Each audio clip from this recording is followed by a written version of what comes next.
Buenas tardes, amados hermanos. Vamos a dar inicio a este servicio del día de hoy. Saludos a todos mis hermanos que están en casita. Desde aquí les mandamos un fuerte abrazo y besitos, los extrañamos mucho. Vamos a leer, hermanos, acompáñenme en el libro de Isaías, por favor. Isaías 25 vamos a empezar. 40-25, perdón.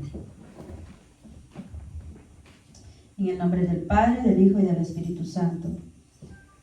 ¿A qué pues me haréis? El título de Isaías 40:12, que es el que quiero enfocar más, es el que dice el incomparable Dios de Israel. Cuando estén en sus casitas pueden leer todo lo que está hablando este capítulo, está muy precioso, pero quiero enfocarme desde el 25 en adelante. ¿A qué pues me haréis semejante o me compararéis? Dice el Santo. Levantad en alto vuestros ojos y mirad quién creó estas cosas. Él saca y cuenta su ejército, a todas llama por sus nombres. Ninguna faltará, tal es la grandeza de su fuerza y el poder de su dominio. ¿Por qué dices, oh Jacob, y hablas tú, Israel? Mi camino está escondido de Jehová, y de mi Dios pasó mi juicio. ¿No has sabido, no has oído, que el Dios eterno es Jehová, el cual creó los confines de la tierra? No desfallece ni se fatiga con cansancio, y su entendimiento no hay quien lo alcance. Él da esfuerzo al cansado y multiplica las fuerzas al que no tiene ninguna. Los muchachos se fatigan y se cansan, los jóvenes flaquean y caen. Pero los que esperan a Jehová tendrán nuevas fuerzas, levantarán alas como las águilas, correrán y no se cansarán, caminarán y no se fatigarán. Hasta ahí, hermanos, amén. Gracias, Señor, te damos por tu hermosa palabra, porque, Padre, es aquí donde venimos a recibir el oportuno socorro, Señor. Gracias porque tu palabra es real y verdadera, Señor, que levantas al cansado, Señor, al caído, Padre Santo. Gracias por tu grande misericordia, porque tú eres el Dios real y verdadero, Padre, sobre toda la tierra y arriba en los cielos no hay nadie que se aparezca como a ti, Señor. Tú eres único, tú eres real, Padre, tú gobiernas sobre toda la tierra, Padre. ¿Quién como tú no lo hay, mi Señor? Bendecido eres, Padre. Te alabamos, te glorificamos y estamos eternamente, Padre, agradecidos por la ofrenda que tú diste a tu Hijo Jesucristo, Padre, en esa cruz, Señor, por la salvación de nuestras almas, Padre, y por aquellos que han de venir, Señor, por aquellos en medio de estas circunstancias, Señor, que se está pasando en todo el mundo, Padre, puedan venir de nuevo a tus caminos, los que se han alejado, los que han conocido, Señor, y de alguna manera se han alejado, Padre, que estas cosas, Señor, puedan atraerlos a ti, Padre mío, y por los que no te han conocido, Señor, sean tocados. Sé tú preparando corazones, Señor, sé tú preparando la tierra, Padre, para que cuando llegue la semilla, Padre, pueda dar ese fruto que tú dices en tu palabra, que no sale vacía tu palabra, sino que trae el fruto que tú esperas, Padre. Gracias, Señor, te damos toda la honra, todo el honor y el reconocimiento. Gracias, Padre, porque hasta aquí tú has sido fiel. Hasta aquí, Señor, nos has guardado a cada uno, Señor, a cada familia, Señor. Gracias porque hasta aquí, Padre, tu mano poderosa ha estado con nosotros. Has proveído el alimento, Señor, has proveído el trabajo, has proveído la salud, Señor. Te damos todas las gracias, Padre, por todo tu amor, tu protección, Señor. Agradecidos, Padre, eternamente por todo. Y aún, Señor, tú dices en tu palabra que el juicio empezará por tu casa, Señor. Así que, Padre, estamos confiando en que tú tienes, Señor, toda respuesta, que de ti viene la sanidad, que de ti viene, Señor, toda buena dádiva, Padre. Gracias por todo, mi Señor. Recibe alabanza, recibe adoración, Señor. Limpia nuestros labios, Señor, para que entremos hacia tu presencia, Señor. Recibe todo el reconocimiento, mi Padre. Te damos toda la gloria. Recibe, Señor, que mis hermanos que están allí en sus casas, aquellos que van a escuchar, Señor, puedan, Padre, ser edificados y tocados, Señor. Prepara a mi pastor. Toca sus labios, limpia su vida, Señor, y que hable con ese poder y autoridad que tú le das, Padre. Respáldalo. Bendice, Señor, el servicio de hoy. Bendice también, Padre, el grupo de alabanza. Padre, te damos gracias una vez más. Glorifícate, Señor, en nuestras vidas, pero sobre todo haz tu perfecta voluntad en cada uno de nosotros, Señor, y en aquel que te va a escuchar, Padre, en el nombre de tu Hijo Jesús. Amén. Amén. ¿Qué hubiera sido de nosotros si no hubiera sido por el Señor que nos rescató? Vamos a cantar con todo nuestro corazón. Si no hubiera sido por el Señor, hermanos, nuestra alma se habría perdido, nuestra alma estaría perdida, pero gracias a su grande amor y su misericordia tenemos esta grande salvación. Aleluya, gloria a Dios. Si no hubiera sido por el Señor, si no hubiera sido por el Señor, si no hubiera sido por el Señor, mi alma se hubiera perdido. Si no hubiera sido por el Señor, mi alma se hubiera perdido. Si no hubiera sido por el Señor, dame fe, oh Señor, dame fe, por favor, yo te lo pido. Dame fe, oh Señor, dame fe, por favor, yo te lo pido. Porque cadenas que romper, hay victorias que obtener, cada día, cada hora, dame fe.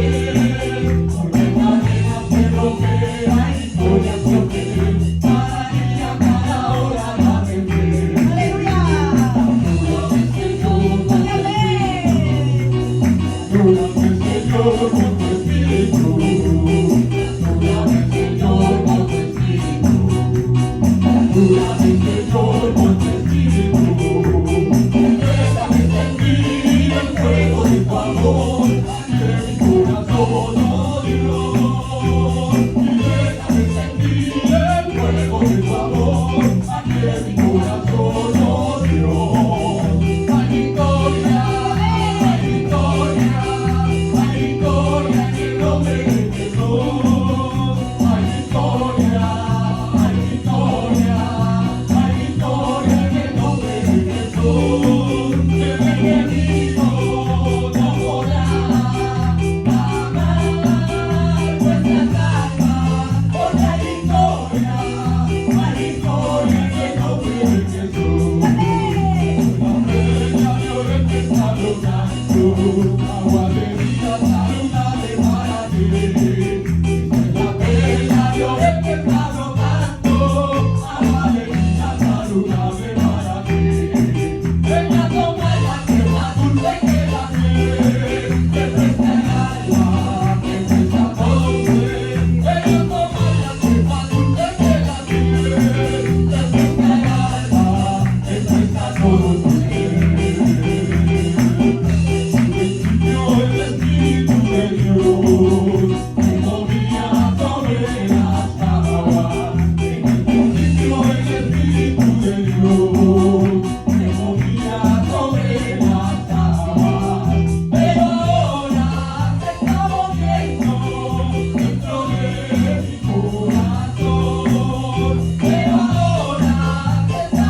tus hijos, mi Dios. Tú escuchas en la necesidad y los miras, Padre Santo. Tú no rechazas la oración, porque la oración es alimento. Te adoramos, bendito Dios. Dios no rechaza oración. Oración es alimento.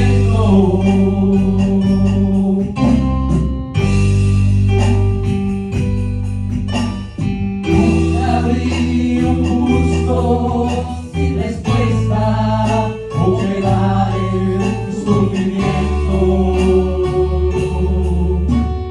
basta solamente esperar lo que Dios irá a hacer.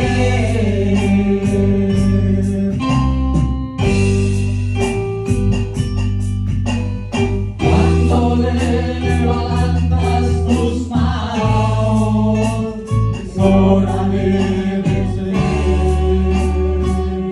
Oh, alaba, simplemente alaba. Estás llorando, alaba. En la prueba, alaba. Estás sufriendo, alaba. No importa, alaba. Tu alabanza y escucha. Dios al frente abriendo camino, cerrando cadenas, sacando espinas. Manda sus ángeles contigo a luchar. Él abre puertas, nadie puede cerrar. Él trabaja para los que confían. Camina contigo de noche y de día. Levanta tus manos, tu victoria llegó. Comienza a cantar y alaba a Dios. Alaba a Dios. Alaba a Dios. Alaba a Dios. Alaba a Dios. Alaba a Dios. Alaba a Dios.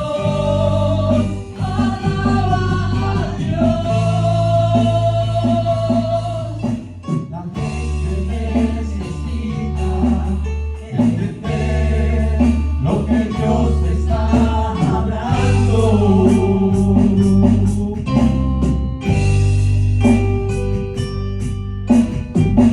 No le queda silencio porque está trabajando. Basta solamente esperar lo que Dios irá a hacer.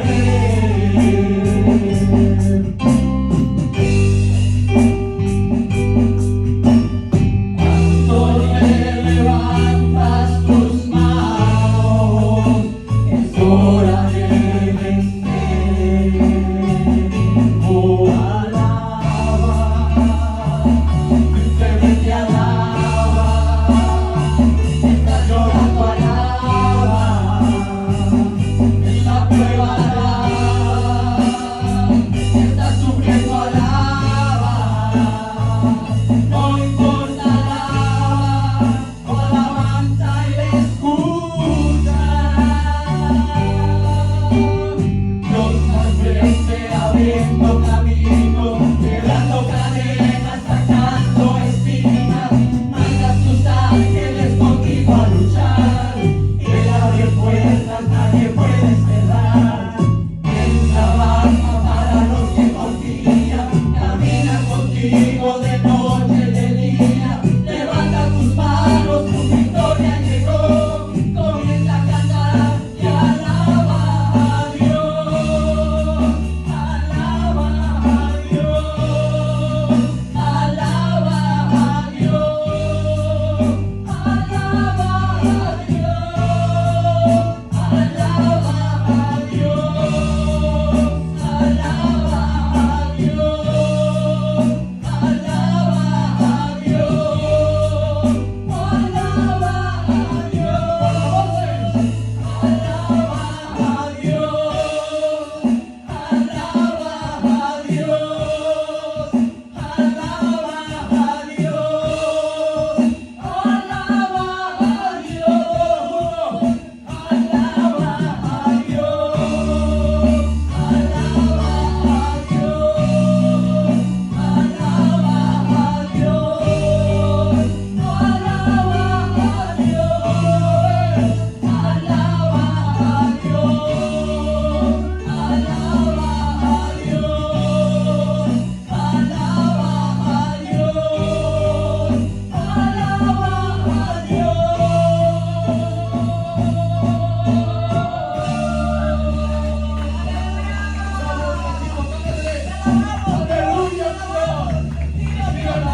Vamos a orar, hermanos, en esta hermosa tarde para compartir el mensaje. Y pues usted medite siempre la palabra, hermano.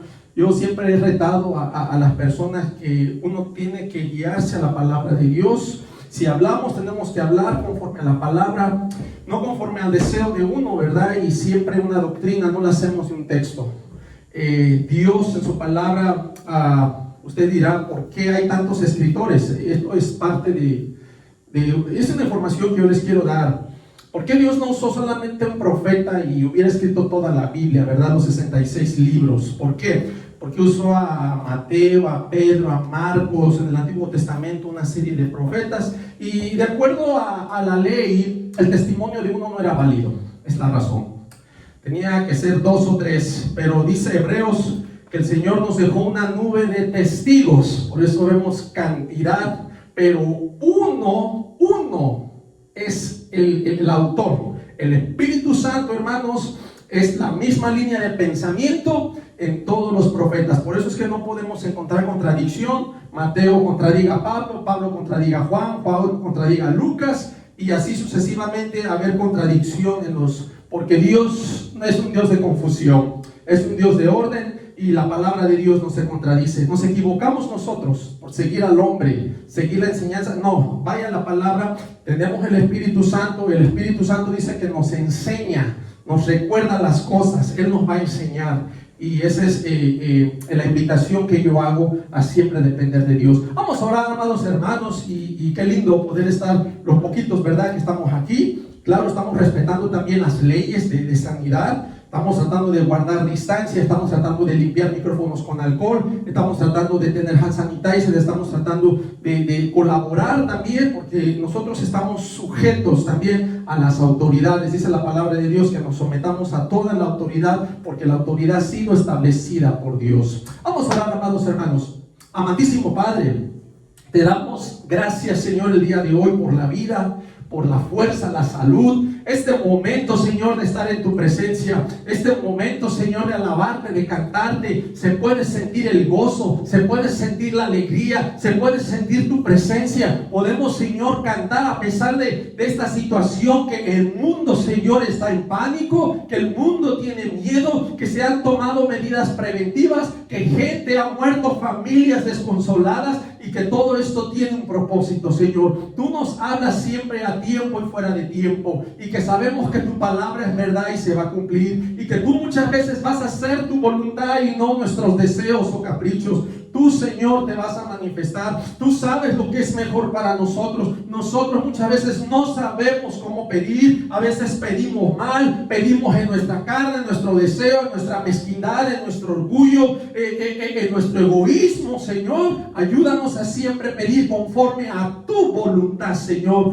porque tu voluntad se va a hacer por encima de todos. Te damos gracias, mi Dios, por tu grande amor. Gracias, gracias, Jesús. Así mismo, en el nombre de tu Hijo amado, Padre. Amén. Amén. Quiero dar rápidamente saludos a cada uno de los que nos están viendo por medio de este medio, de estos videos. Y estamos subiendo también estos videos a YouTube, compartiendo esta enseñanza, que Dios pueda usarme como ese instrumento, ¿verdad? Y que las personas que ven estos videos sean abiertos sus ojos, que el Espíritu Santo pueda tocar sus vidas y puedan conocer la verdad de la palabra. Porque muchas veces, hermanos, esta palabra no podemos interpretarla o entenderla si no es bajo la dirección del Espíritu Santo. Cada persona que la quiere enseñar, yo no sé los propósitos. A veces gente hace videos, los sube a YouTube, tal vez para que les den likes, o tal vez para que YouTube les mande un cheque. Yo no sé las razones, pero nosotros los que enseñamos somos responsables de esta enseñanza. La Biblia nos dice en Santiago 3:1 que no os hagáis muchos maestros,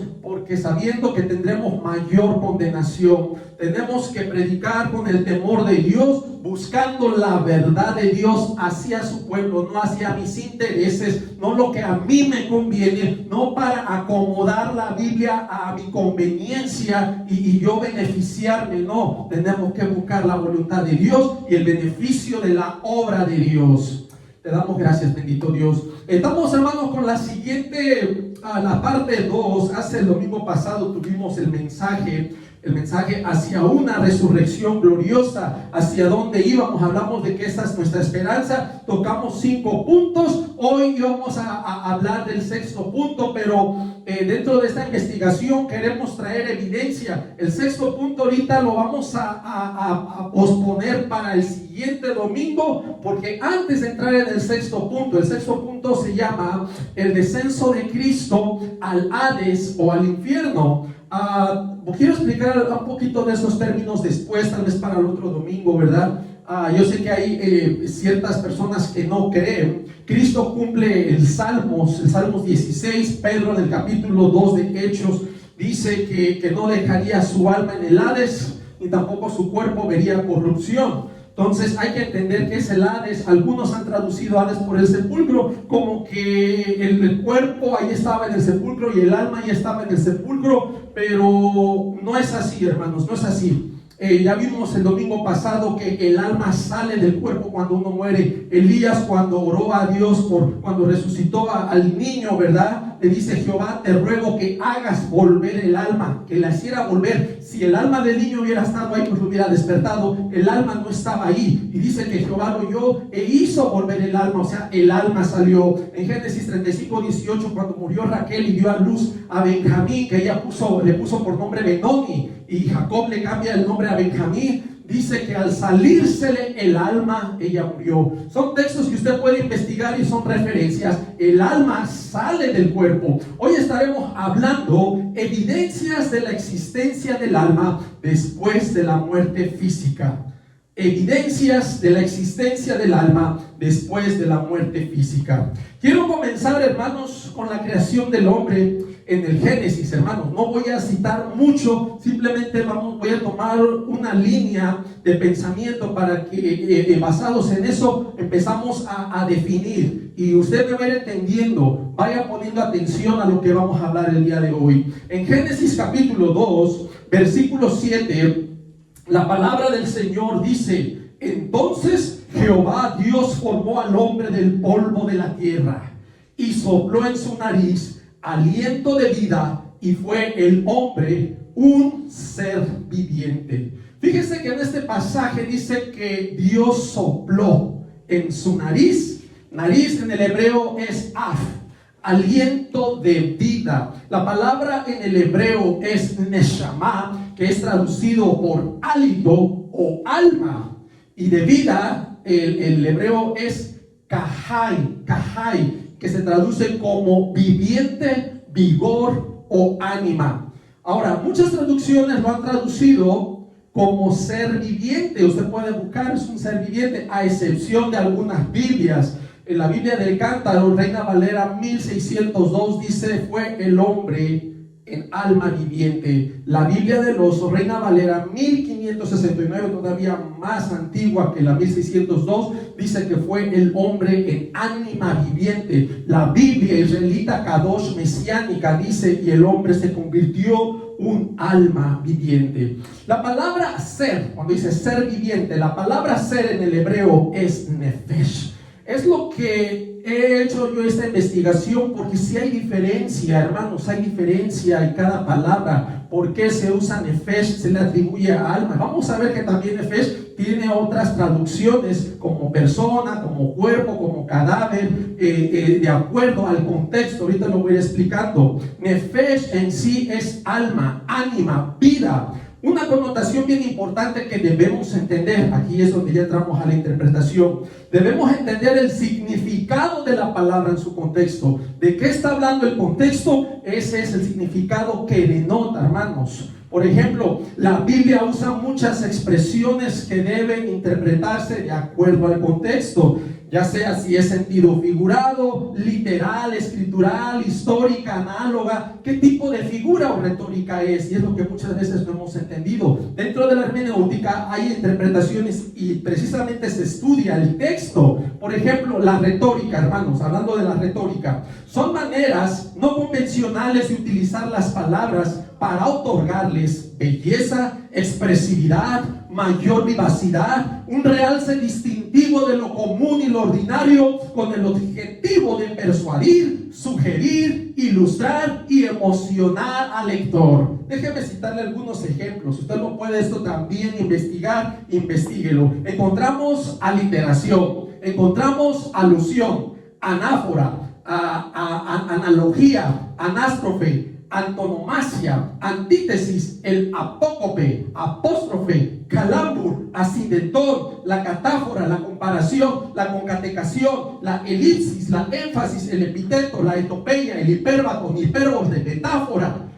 Yo me acuerdo en la secundaria cuando se usaban estas metáforas. Tal vez usted no está entendiendo, pero lo poquito que yo he aprendido, por ejemplo, una metáfora es, yo me acuerdo que el maestro de español nos decía, cuando hablamos en términos figurados, cuando una metáfora es cuando tú le dices a tu abuelita: ay, abuelita, tus cabellos como la espuma del mar. O sea, eso es una metáfora. ¿Qué entiende? Que sus cabellos ya están blancos como la espuma del mar. No que sea la espuma del mar, son figuras, es una metáfora. La ironía, la metonimia, paralelismo, la paranomasia, la perifrasis, el pleonasmo. El pleonasmo es muy usado, a veces lo usamos y no nos damos cuenta. Por ejemplo, le digo a mi hija: salte para afuera. Ni modo que se salga para adentro. Súbete para arriba, de modo que se suba para abajo. Eso se llama pleonasmo. La polipote, la retinencia, el sarcasmo, el sinécdoque, la sinestesia, la onomatopeya, etcétera. Hermanos, hay mucha retórica en la palabra de Dios, y yo he aprendido que por eso a veces las personas se confunden. Tomamos literal una palabra, la interpretación, hacemos una doctrina y exponemos. Mire, hermanos, seamos honestos, ¿cuántas denominaciones hay? ¿Cuántas? Y nos alejamos de la realidad porque hemos malinterpretado, hermanos. Fíjense, yo le decía al principio que en Santiago 3:1 que no os hagáis muchos maestros, porque sabiendo que recibiremos mayor condenación. Primera Timoteo 3:2 habla de las características, los requisitos de un obispo, cuando dice que sea irreprensible, sobrio, prudente, decoroso, hospedador. Dice apto para enseñar. Tiene que tener esa capacidad de enseñar, que gobierne bien su casa, amable, apacible. Primera de Pedro 4:11 dice: si alguno habla, fíjese, o sea, los maestros, los que enseñamos, debemos tener temor al pararnos a este lugar y lo que vamos a hablar, para no hablar sandeces. Si alguno habla, hable conforme a las palabras de Dios. Es lo que está diciendo Primera de Pedro 4:11. Dice que hablemos conforme a las palabras de Dios. Si alguno ministra, ministre conforme al poder de Dios que Dios da, para que todo, dice, sea Dios glorificado por Jesucristo, a quien pertenece la gloria y el imperio y por los siglos. O sea, todo eso tiene propósito para que Dios sea glorificado, no el hombre. Hay cosas que el hombre quiere hacer para tomar la gloria, pero lo que nosotros debemos de hacer es esforzarnos en que Dios reciba la gloria. Primera a Timoteo capítulo 6, me gusta esta palabra, se lo quiero leer.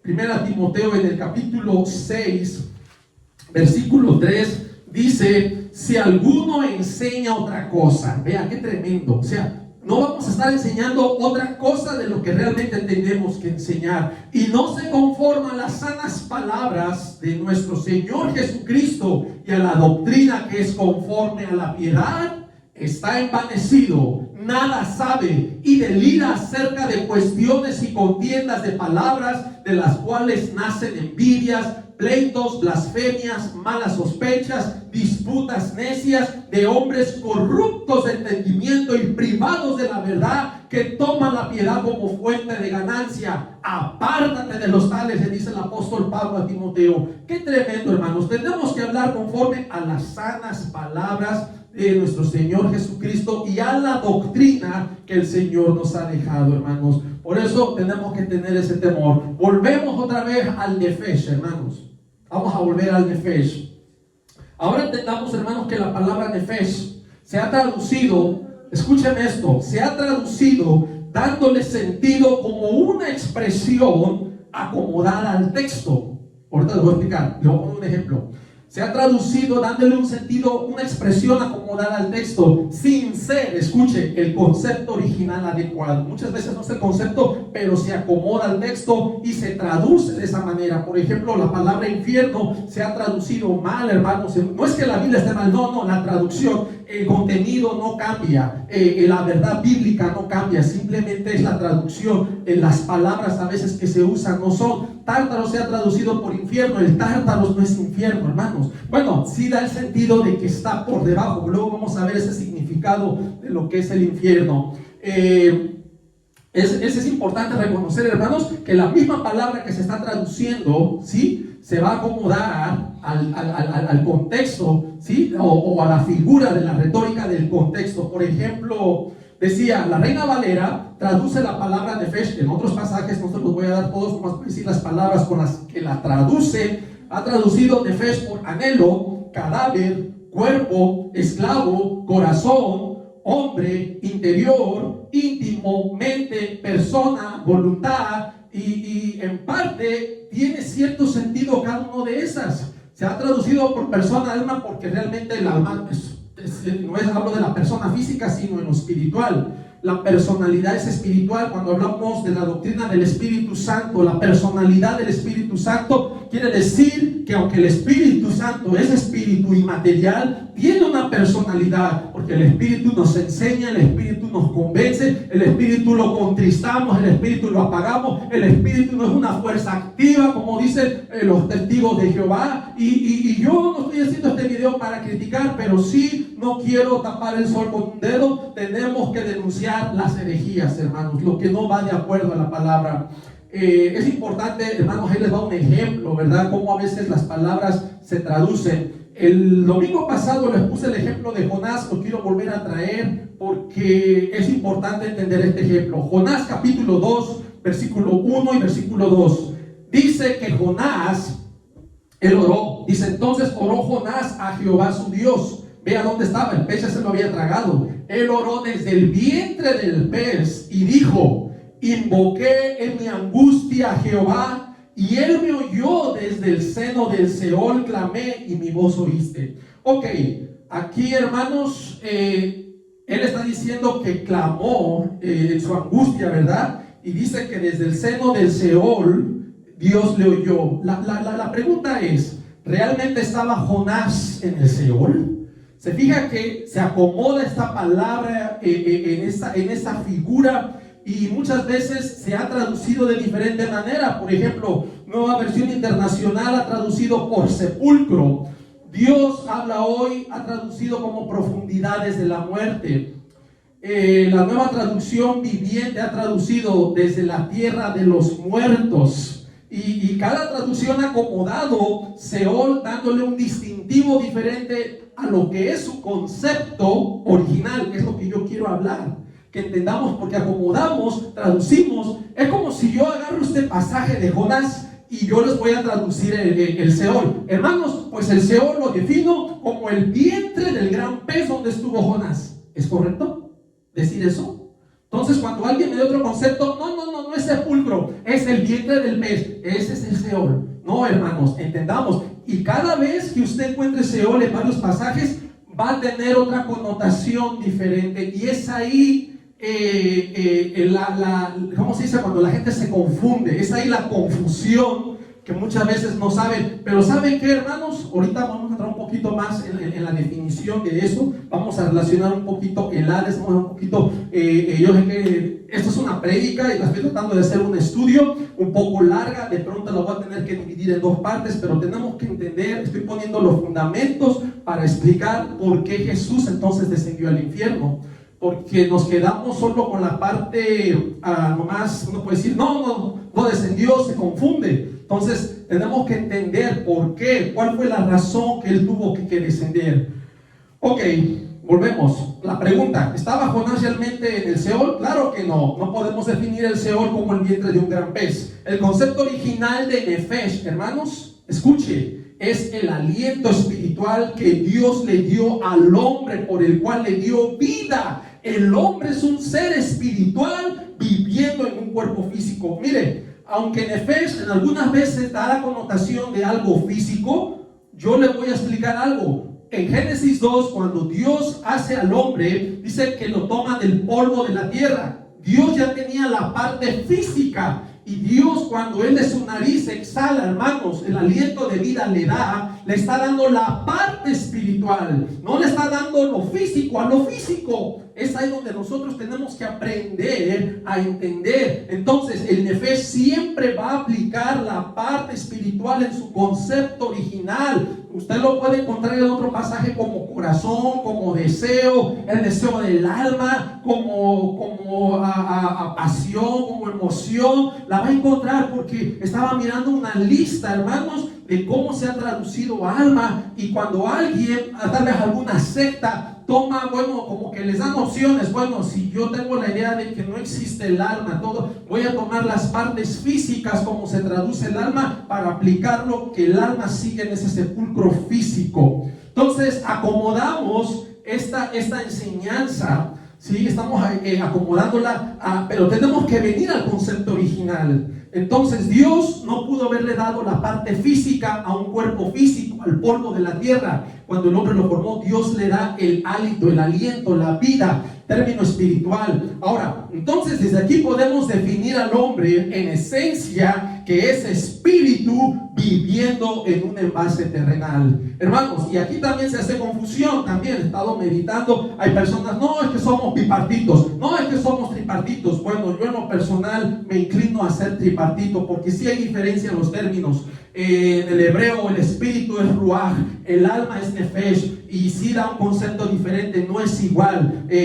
Para cuerpo en el griego hablamos de soma, para el alma es suje, para el espíritu es el neuma, el Espíritu Santo, neumatos, agios. Entonces hay una diferencia en las palabras que tenemos que aprender a definir, hermanos. Yo estoy tratando de irme un poco más a fondo, no irme por lo denominacional, no irme por los comentarios, porque cada comentario expone la idea o el pensamiento del comentarista y no realmente lo que dice la palabra del Señor. Hay muchos predicadores que somos bien denominacionales y acomodamos la enseñanza a nuestra denominación. Lo digo y lo sostengo y se está grabando, y tenemos que sostenerla de acuerdo a la palabra de Dios, al pensamiento de Dios. El hombre es tripartito, hermanos. El hombre tiene un alma, tiene espíritu y está morando en un cuerpo material, físico, tangible. ¿Ok? Volviendo al alma del hombre, en el Nuevo Testamento ya dije, encontramos la palabra griega suje. Al espíritu se le atribuye neuma. Ahora, el alma no muere, hermanos. He visto videos donde no, si el alma muere. No, hermano, el alma no muere. El alma es inmortal, hermanos, porque es inmortal, es espiritual, hermanos. A veces se usa un texto y se malinterpreta. Mateo 10:28, donde dice: y no temáis los que matan el cuerpo. Escuche, mas el alma no puede matar. Aquí estamos viendo la parte física.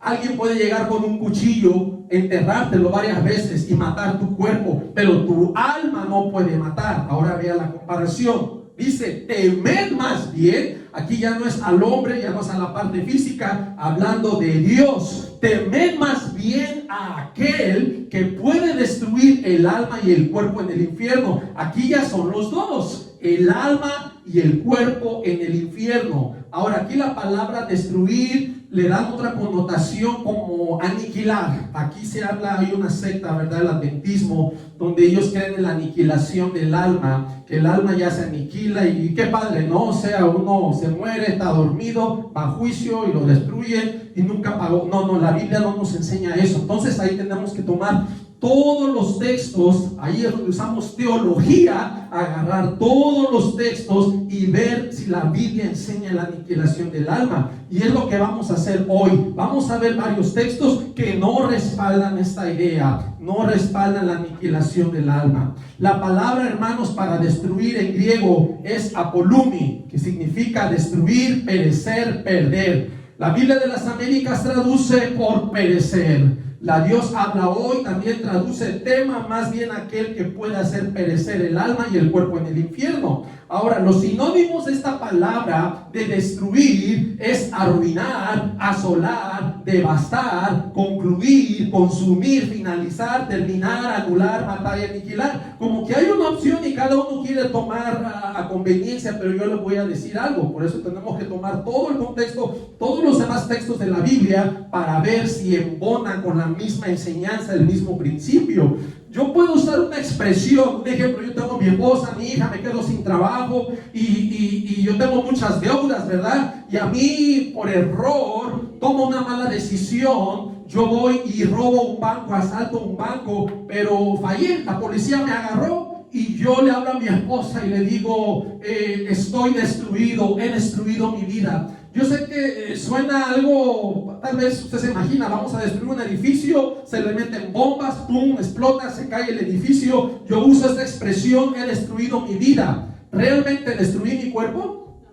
No, no destruí mi cuerpo. ¿Cuál es el sentido? Es un sentido figurado de que he destruido mi vida. Es cierto, hasta un punto figurativamente de que me he privado de la libertad. El derecho que todos tenemos dentro de este país, o en los países donde hay independencia, donde tú el sábado puedes irte a un parque, donde tienes la libertad, sabiendo que voy a pasar muchos años en la cárcel. Yo digo, he destruido mi vida, y no solo la mía, también la de mi esposa, porque si yo era el que proveía, ahora hasta la casa le van a quitar, tal vez mi hija va a tener que dejar sus estudios, irse a trabajar, les he destruido también la vida a ellos. Es un término, lo estoy usando como ejemplo para que usted sepa el sentido que se le está dando a destruir, porque realmente el destruir, la Biblia no enseña la aniquilación del alma, no la respaldan los demás textos, porque entonces ya entramos en una contradicción. Entonces como que se equivocó Dios, ahorita dijo Dios una cosa y al rato ya ese no es el sentido. Tenemos que aprender a alinear los textos y a interpretarlos tomando la mente del Espíritu Santo. Hay una sola línea de pensamiento del Espíritu Santo. Como creyentes tenemos que aprender a interpretar la Escritura. Yo sigo aprendiendo, hermanos, sigo investigando, sigo estudiando.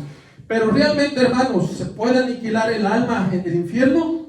Es una pregunta. Ahora vamos a ver qué dice la Biblia del infierno. La Biblia habla de ese lugar de tormento, dice, donde el fuego no puede ser apagado y el gusano de ellos no muere. Encontramos esto, yo le voy a dar las citas, usted las puede leer con calma en su casa. Marcos 9, capítulo 9, del versículo 42 al 48, donde está diciendo, si tu mano te es ocasión de caer, córtala. Si tu pie te es ocasión de caer, también córtalo. Si tu ojo te es ocasión de caer, sácalo. Porque es mejor que vayas manco, cojo o tuerto al cielo que irte completo al infierno. Entonces, yo sé que aquí también está usando otra palabra para infierno, ¿verdad? Usa la palabra Gehenna. Y aquí precisamente las sectas dicen, bueno, el Gehenna está haciendo referencia al basurero que está en las afueras de Jerusalén, haciendo referencia al valle de Geinón, donde muchas veces también se hacían sacrificios de bebés, y Jesús está ilustrando simplemente un fuego, pero eso no es real, es una figura. El infierno no existe, dicen los testigos de Jehová. Entonces, cuando nosotros,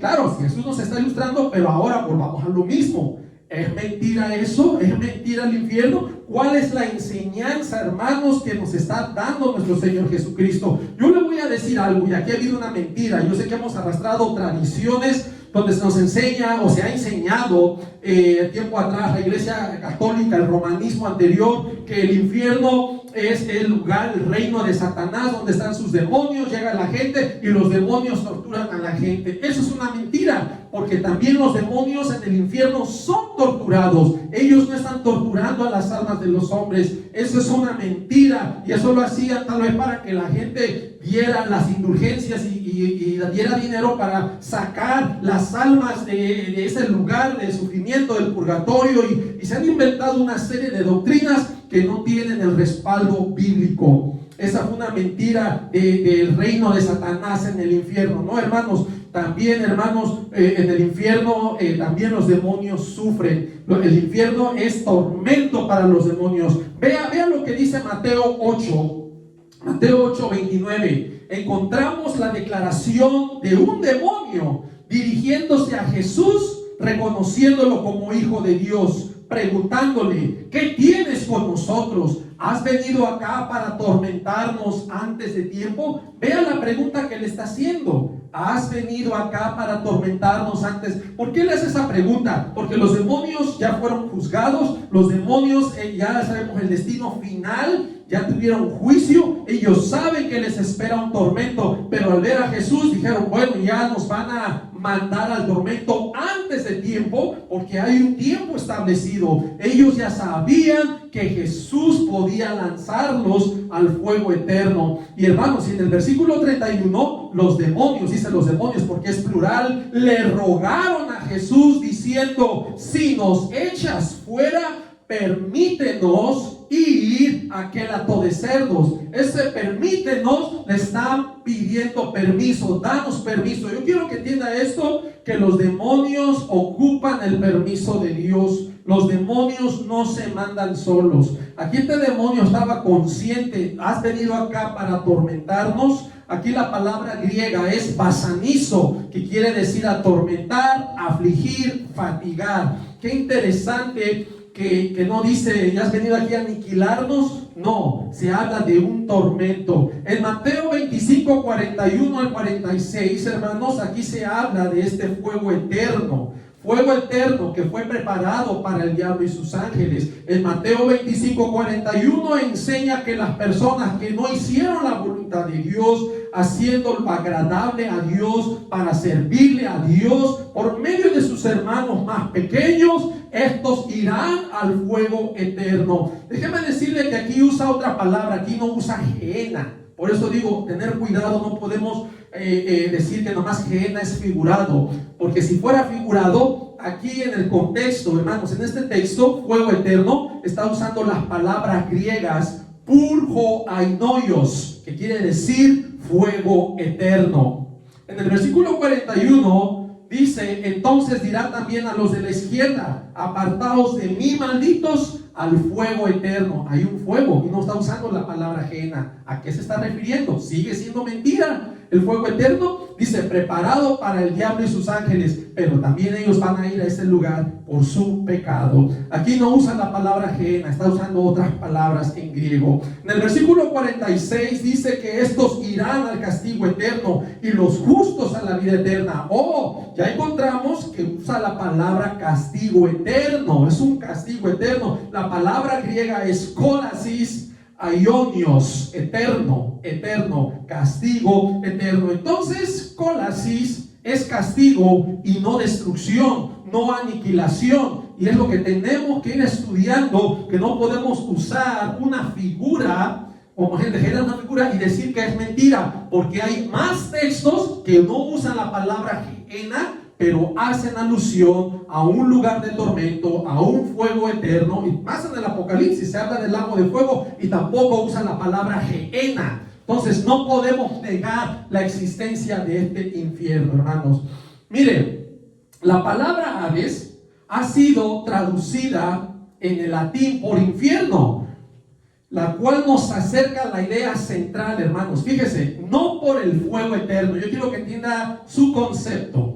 La idea la tenemos hoy: infierno, luego se imagina fuego eterno, pero aquí su significado, y lo puede buscar en diccionarios, Google, Wikipedia, no tanto por el fuego infierno que ya es mencionado en otros textos de la Biblia, sino en su significado. La palabra de latín infierno viene del latín infernum o inferus, que significa por debajo de, abajo o inferior. De modo que su significado era muy similar al del Sheol hebreo. El judaísmo ha definido el Sheol como el lugar donde van las almas al morir el cuerpo. O sea que dentro del judaísmo ortodoxo, ellos no creían que las mismas almas estén con el cuerpo, hermano. Ellos no creían eso. Ellos sabían que el cuerpo se iba a una peña, a un sepulcro, pero iban las almas a otro lugar, no estaban con el cuerpo.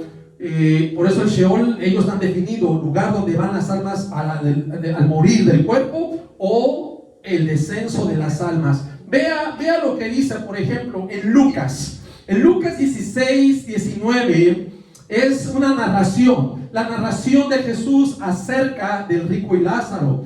Esto nos enseña la continuidad de la vida del alma fuera del cuerpo físico y su estado de plena conciencia. O sea, esta conciencia es la realidad de lo que nos rodea y aún el recuerdo. Yo en lo personal, hermanos, no tengo ningún problema que la gente diga que es una parábola. No tengo problema. Historia, parábola, no cambia la verdad. El significado no cambia. La enseñanza espiritual es la misma. Es verdad y coincide, escuche, con el resto de toda la enseñanza bíblica.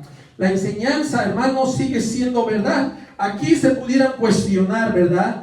Si hacemos un análisis, dos personajes, por ejemplo, el rico y Lázaro, ellos no han sido mencionados en ninguna otra parte de la Biblia. Entonces uno pudiera decir que estos son personajes ficticios, inventados, pero cuando hablamos del padre Abraham, hermanos, el padre Abraham no es un personaje mitológico, no es un personaje inventado, porque el padre Abraham sí existió. El padre Abraham fue un patriarca del Antiguo Testamento, fue llamado el hijo, amigo de Dios, y obedeció a Dios y fue el hombre, el padre de la fe. Esta enseñanza no podría haber sido una mentira de Jesús, ya que nuestro Señor gastó buen tiempo en un diálogo entre el rico y Abraham. Ahora, que si alineamos este pasaje con el resto de otros pasajes bíblicos haciendo teología, ¿sí?, en cuanto a este tema, no lo contradice, sino más bien refuerza la enseñanza. Ejemplo, por decir, dice que Lázaro, si empezamos a buscar qué es mentira, qué es verdad,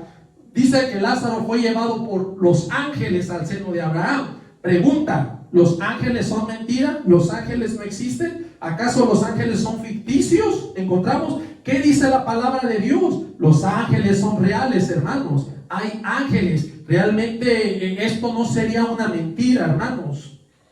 ¿Existen los ángeles en la Biblia? Claro que sí. Había una secta dentro del judaísmo que era lo de los saduceos. Ellos no creían en los ángeles, no creían en la resurrección, no creían en el espíritu. Ahora, ¿qué podemos decir? Ya dijimos el padre Abraham, que tampoco es un personaje figurado, un personaje mitológico. Él fue un patriarca real. Ahora, el lugar de tormento y el lugar de reposo, ¿son mentira? Claro que no, porque la Biblia ya nos dice hacia dónde nos dirigimos y a dónde irá el justo y el impío. Entonces podemos preguntar de esta enseñanza. Acuérdense que la parábola era una comparación. Se comparaba tal vez un ejemplo, tal vez con figuras, pero siempre la verdad era lo que se enseñaba. Ahorita les voy a dar otro texto donde el Señor Jesucristo usaba las parábolas cumpliendo la ley. Jesús no vino a hablar en parábolas porque Él se le ocurrió. Ya estaba escrito en el Salmo 78 que Él abriría su boca en parábolas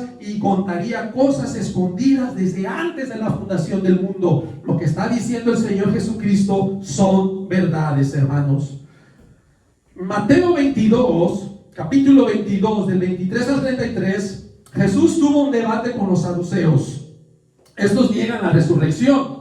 Jesús les explica que en la resurrección seremos semejantes a los ángeles. Usted lo puede leer todo. Le hacen una pregunta de una mujer que se casó con los 7 hermanos. Dice: la resurrección, ¿de quién va a ser? Y el Señor le dice: erráis las escrituras. Dice: porque en la resurrección ya no se casarán ni se darán en casamiento, ¿sí? Y vamos a ser semejantes a los ángeles. Pero yo le voy a decir algo. Pero mientras la resurrección llega, la resurrección de los cuerpos se da. Aquí en este pasaje, hermanos, en Mateo 22, 23 al 33, Jesús hace notoria la esencia del ser humano mientras éste duerme en el polvo de la tierra, ya que ellos, los antiguos, no están muertos.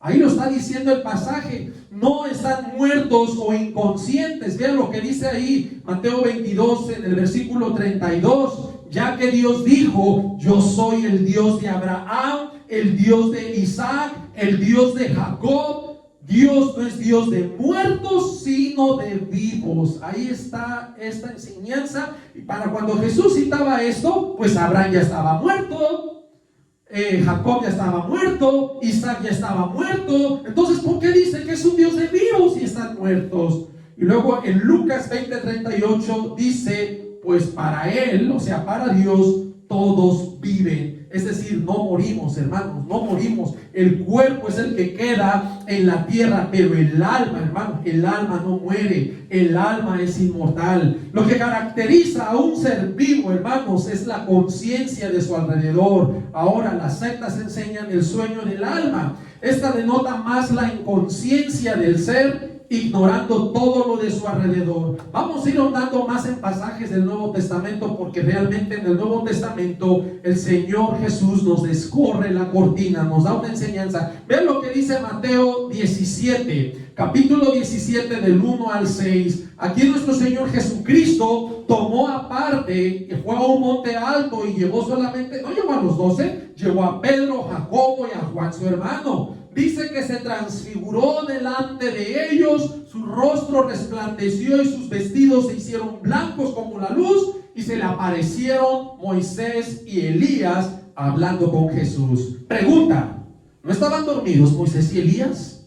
Si creemos esa enseñanza, ellos, o sea, me imagino que fue Jesús a despertarlos. Vénganse para que platiquen conmigo, y Pedro, Jacobo y Juan los vean, para que vean mi gloria. Y yo no creo esa parte.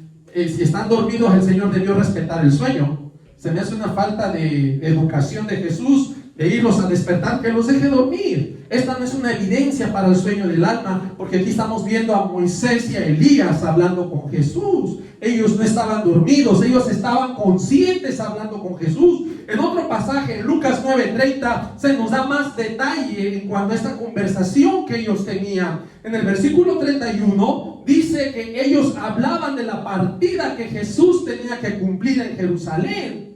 Fíjese, o sea, ya usted empieza a armar, se aparecieron, están conscientes, están hablando de la partida de Jesús. Ahora, Jesús cumplió el plan de Dios. Otro ejemplo, hermanos, otro ejemplo. Apocalipsis 6, capítulo 6, versículo del 9 al 11. Aquí es cuando el quinto sello es abierto. Juan vio las almas, ahí dice las almas, la palabra alma, lo verifiqué en el griego, usa suje. Vio a los mártires, los que murieron por causa de obedecer a la palabra de Dios y por el testimonio que ellos guardaron. Vean lo que dice en el versículo 10. Ahora, estas almas ya habían sido muertas. Esas almas estaban muertas, eran las almas. ¿Por qué no están dormidas? ¿Por qué Dios no los dejó dormir? Darles ese descanso. En el versículo 10, estas almas estaban clamando a gran voz diciendo: ¿hasta cuándo, Señor santo y verdadero, no juzgas y vengas nuestra sangre en los que moran en la tierra? Tenían recuerdos. Fíjese, ¿por qué no vengas nuestra sangre en los que moran en la tierra?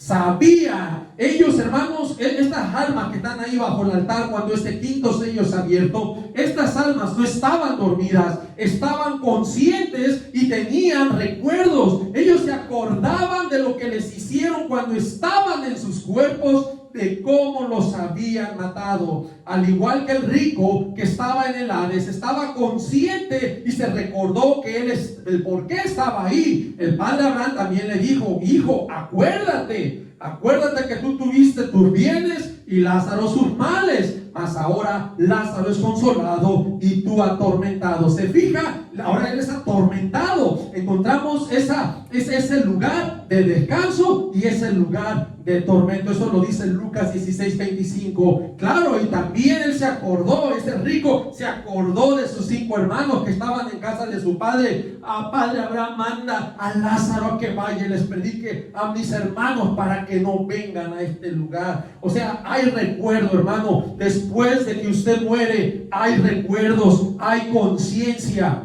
En Apocalipsis, hermanos, 6:11, volviendo al pasaje 6:11, a estas almas que estaban debajo del altar se les dieron vestiduras blancas y se les dijo que descansaran todavía un poco más de tiempo hasta que se completara el número de los que habían de ser muertos como ellos.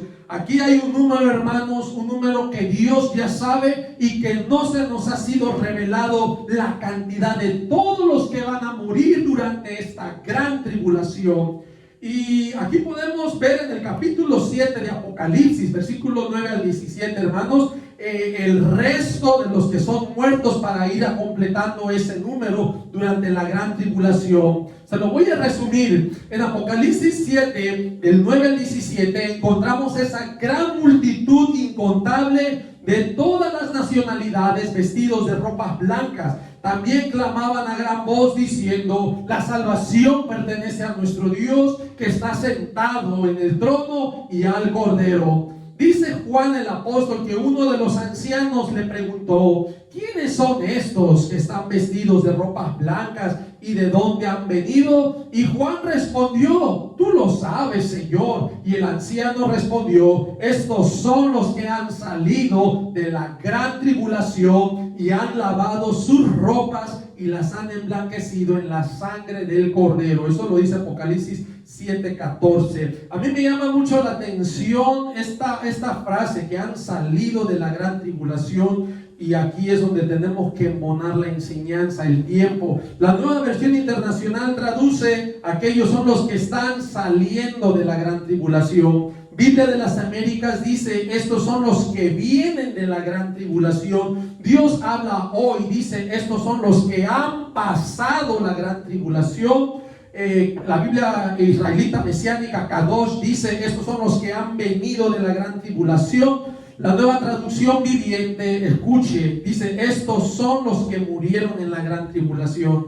Es decir, que ellos ya llegaron, son los que se completaron de los del quinto sello y estaban, hermanos, ya en la presencia de Dios. Son los que habían muerto. La Reina Valera 1519 y la Reina Valera 1602 dice: estos son los que han venido de grande tribulación. Sin duda, toda esta multitud que habían salido de la gran tribulación forman parte del número que había de completarse, juntamente con las almas del quinto sello, a las que se le dieron las vestiduras blancas. Estos también traen vestidos de ropas blancas. Estos les sirven a Dios de día y de noche en su templo. Ya no tendrían más hambre ni sed. El sol no caería más sobre ellos ni calor alguno, porque el Cordero los pastoreará y los guiará a fuentes de agua de vida. Aquí la palabra dice, después dice que Dios enjugará sus lágrimas. Dice, la palabra enjugar significa quitar la humedad, limpiar la humedad, absorbiéndola con un paño. Es decir, que Dios secará toda lágrima de los ojos de ellos. Pregunta: ¿por qué tendrían que llorar estas personas? Porque la realidad es que al morir uno tiene el recuerdo, como los del quinto sello, se acordaban que los habían matado. Ellos llegan, uno muere, llega adolorido ante la presencia de Dios, y nuestro Señor nos consuela, nos conforta y nos limpia toda lágrima de nuestros ojos. Toda esta multitud, al igual que Lázaro, era consolado en ese lugar de descanso, ya que había el recuerdo de su sufrimiento al morir enfermo y hambriento. Por eso Dios secará toda lágrima que derrame en sus ojos por el sufrimiento de la gran tribulación. Una vez más nos damos cuenta de la conciencia que hay después de haber muerto al cuerpo físico. Ahora, yo quiero terminar con esta parte, con este estudio muy hermoso, y para el siguiente domingo explicaremos ahora el descenso de Cristo al Hades. Yo quiero decirles, hermanos, que hay un mundo espiritual debajo de la tierra. Hay un mundo espiritual, hermanos. Déjenme decirle, Dios sujeta al mundo, su creación, y hay huestes espirituales, hermanos, y aún están debajo de la tierra. Lo voy a explicar más el próximo domingo, pero ahorita voy a dar ciertos detalles. Por ejemplo, en Apocalipsis 9, del 1 al 12, hay un ángel, dice, una estrella cayó, ¿verdad? Una estrella pudiera ser un pedazo de piedra, pero a una piedra no se le puede dar una llave para abrir el abismo. Sabemos que estrella es traducido por ángel. Cuando dice a la estrella de la iglesia es al ángel, ¿sí?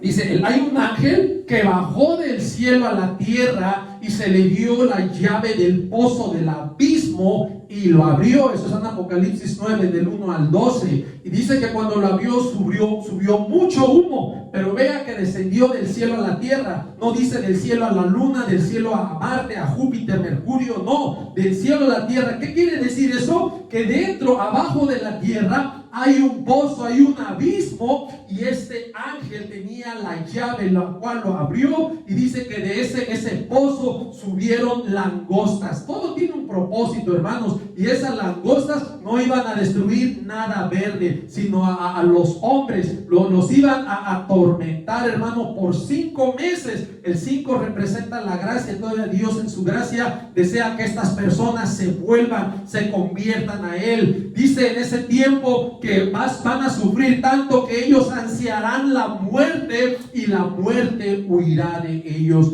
Dios lo hace con la finalidad de que las personas se salven, que las personas le busquen, que las personas le clamen. Los juicios del Apocalipsis, Dios nos da siempre la oportunidad de que el hombre se vuelva a Dios. Por ejemplo, ahorita podemos citar este ejemplo de la pandemia. La gente está temerosa, la gente está en pánico, pero yo le voy a decir algo, viendo videos, mucha gente se ha convertido al cristianismo. Hay doctores en los hospitales que están exponiendo sus vidas al contagio. Gente que ha muerto y que se sienten impotentes, que ya no hay más máquinas para dar respiración. ¿Qué han hecho doctores y enfermeras? Se han arrodillado, se han postrado, han clamado a Dios, han entregado sus vidas porque se dieron cuenta que son insuficientes, que no podemos. Hay un poder por encima de nosotros. Entonces, a través de todo este caos,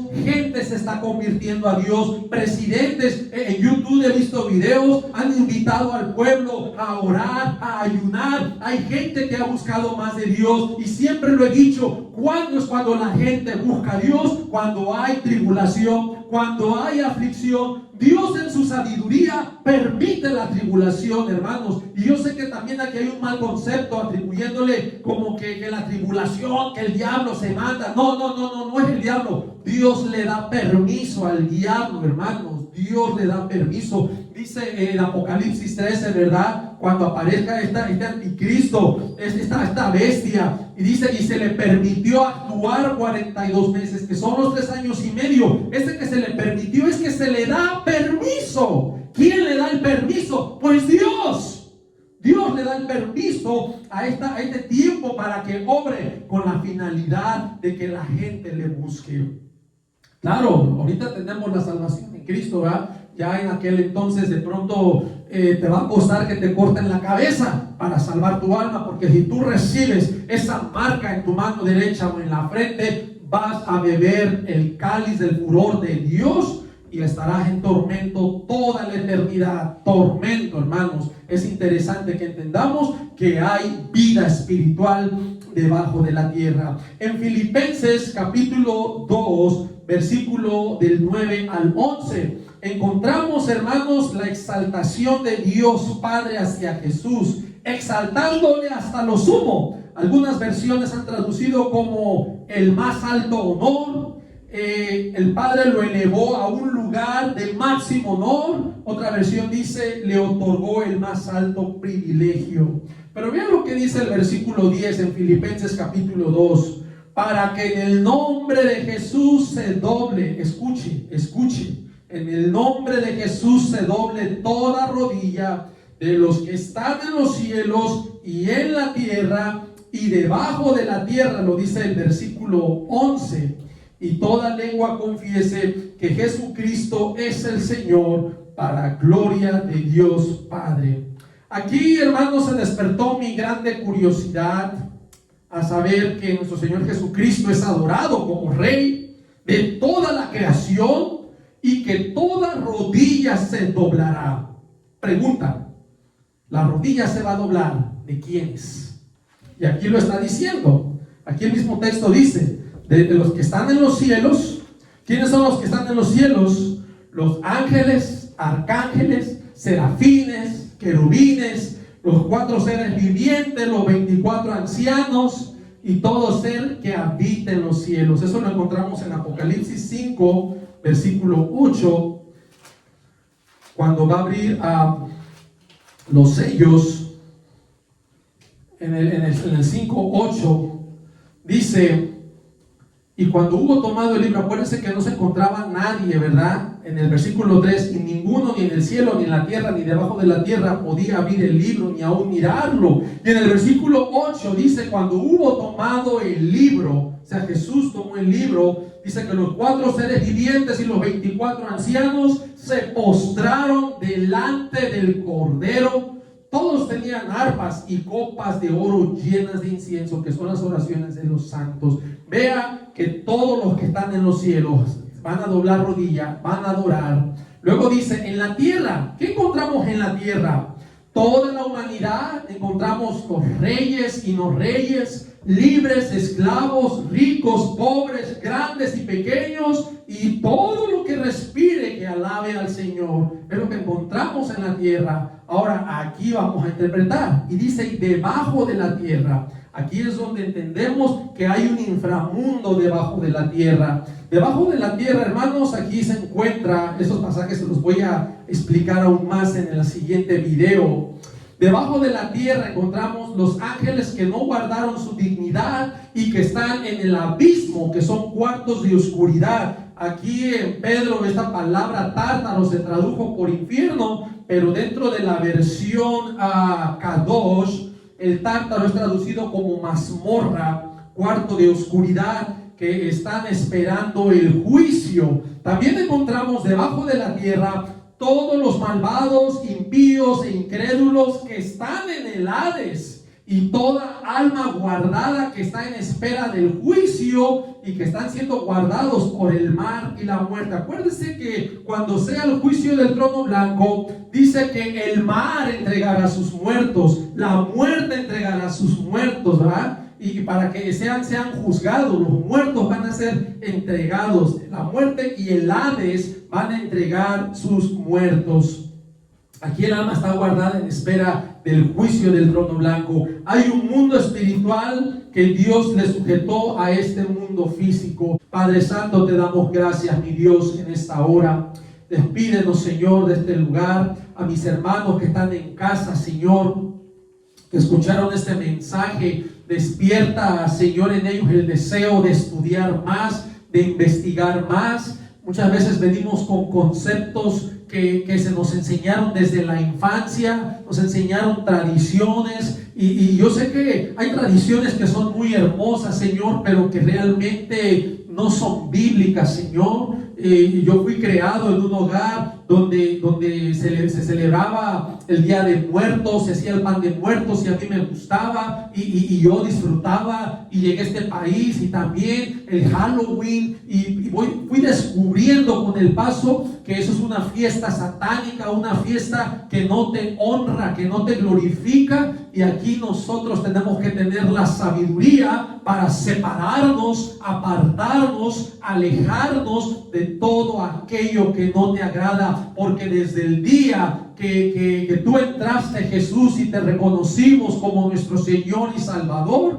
ahora nosotros pertenecemos a ti, ahora nosotros te obedecemos a ti, y tenemos que deslindarnos de todos los placeres del mundo, sujetando esta carne, Señor, porque sabemos que el deseo de la carne es para muerte, pero el deseo del Espíritu es para vida. Ayúdanos a ser fieles, ayúdanos a soportar las tentaciones, ayúdanos a salir siempre triunfantes, ayúdanos a depender de ti, a nunca olvidarnos que tú eres nuestro Señor, que tú eres nuestro Rey, que tú nos has llamado con propósito, Señor, y que tú vas a hacer tu voluntad, Señor, aún por encima de nuestros deseos. A ti te damos la honra, la gloria. Bendice a todos aquellos que están viendo este video, Señor. Abre sus ojos, Señor, y que les nazca, Señor, ese deseo de buscarte, de entregar sus vidas, que tú eres el único Rey que salva. Jesús, solo en el nombre de Jesús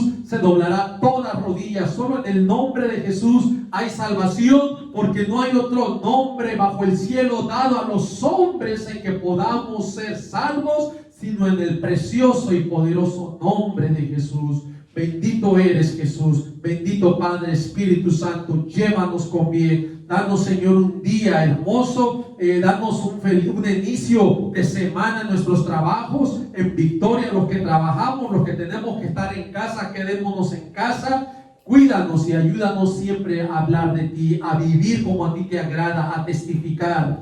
Gracias, Padre. Bendícenos en el nombre de Jesús. Amén.